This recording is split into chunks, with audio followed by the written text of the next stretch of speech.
উল্লাপাড়া উপজেলা বিএনপি যুবদল ছাত্রদল সহ সকল অঙ্গ সংগঠনের মধ্যে সর্বোচ্চ নির্যাতিত একজন ব্যক্তি, যে ব্যক্তি উল্লাপাড়ার মধ্যে সর্বোচ্চ মামলার আসামি, আমার খুবই কাছের এবং আমরা দুজন নিজের মার্কেটের ভাইয়ের মতো। উপস্থিত অত্র মন্দিরের সাধারণ সম্পাদক এবং ভক্তবৃন্দ সবাইকে জানাই শারদীয় দুর্গা উৎসবের শুভেচ্ছা অভিনন্দন। আজকে আপনাদের মাঝে এসেছি আমরা একটু ভিন্ন রূপে।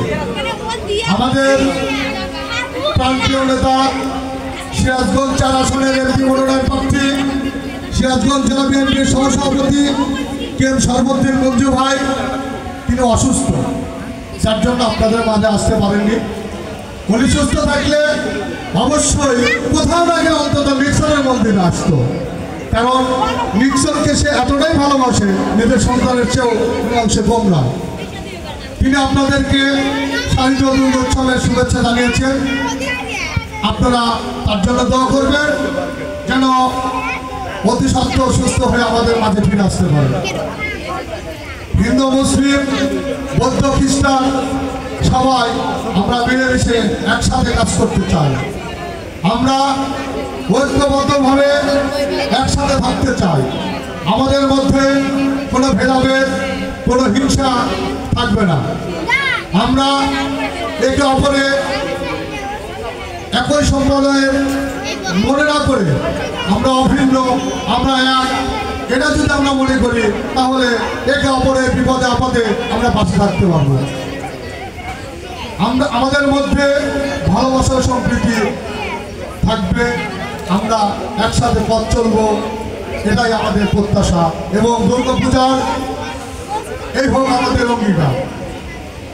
সামনে জাতীয় সংসদ নির্বাচন 2026 সালের 12 ফেব্রুয়ারি আগামী জাতীয় সংসদ নির্বাচন।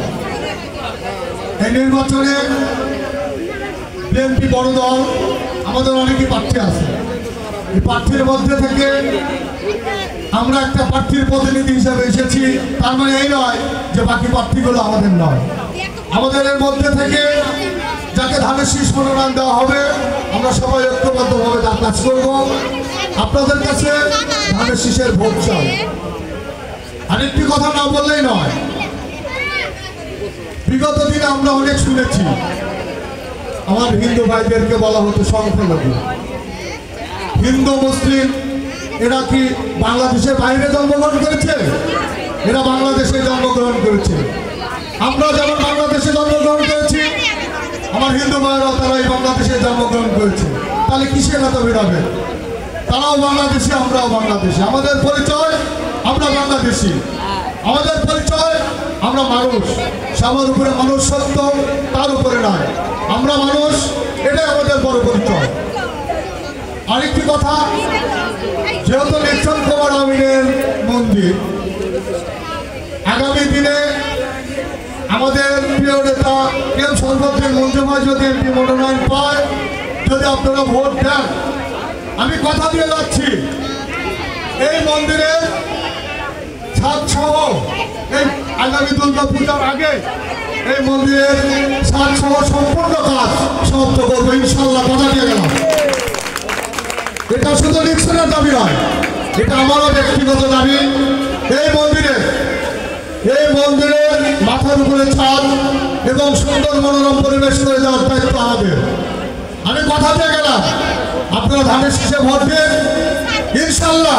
আগামী দুর্গা পূজার আগে এটা আপনাদের মন্দির 100% সম্পূর্ণরূপে রূপ ধারণ করবে ইনশাল্লাহ। যেহেতু এটা রাজনীতির মঞ্চ নয়, রাজনৈতিক বক্তব্য দেওয়া উচিত না, তবুও যেহেতু রাজনীতি করি যে একটা রাজনীতির কথা চলে আসে। আরেকটি কথা, আমি একটু মেথডার ব্যতিক্রম বলবো। আমাদের এই বাংলাদেশে একটি ভণ্ড প্রতারক সংগঠন আছে, আপনারা সবাই জানেন হয়তো। এই সংগঠনটি জান্নাতের টিকিট বিক্রি করে। কারো কি জান্নাতের টিকিট বিক্রি করার অধিকার আছে?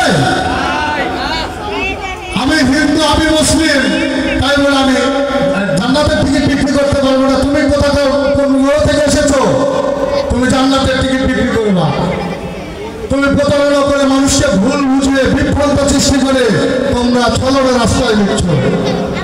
তোমরা বাংলাদেশে ভোট চাও কোন অধিকারে? 1971 সালে স্বাধীনতা যুদ্ধে তোমরা যা করেছো তোমাদের কৃতকর্মের জন্য তোমরা কি জাতির কাছে ক্ষমা চেয়েছো? 1971 সালে পাকিস্তানি বাহিনী আমাদের ব্রাহ্মণদের 2 লক্ষ মামুনের ইজ্জত দিয়েছে। 2 লক্ষ মামুনের ইজ্জতের বিনিময়ে আমাদের এই স্বাধীনতা পেয়েছি। পাঠানাদার বাহিনীকে আমাদের ব্রাহ্মণদের বাড়িঘর চিনত? কারা চিনে দিয়েছে? তৎকালীন রাজাকার আলবদর রাজাকার। আলবদর রাজাকার কেন ছিল এটা জাতির সবাই জানে।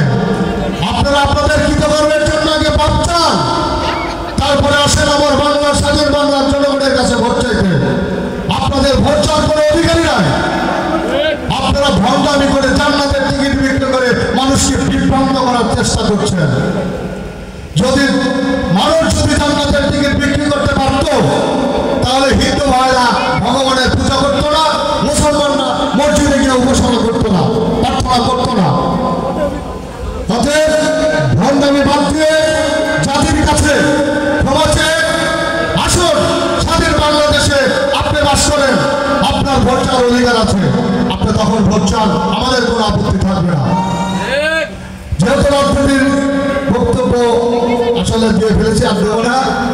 পরিশেষে আমাদের মন্দিরের সকল ভক্তবৃন্দের কাছে আমাদের প্রিয় নেতা, আমাদের প্রিয় ভাই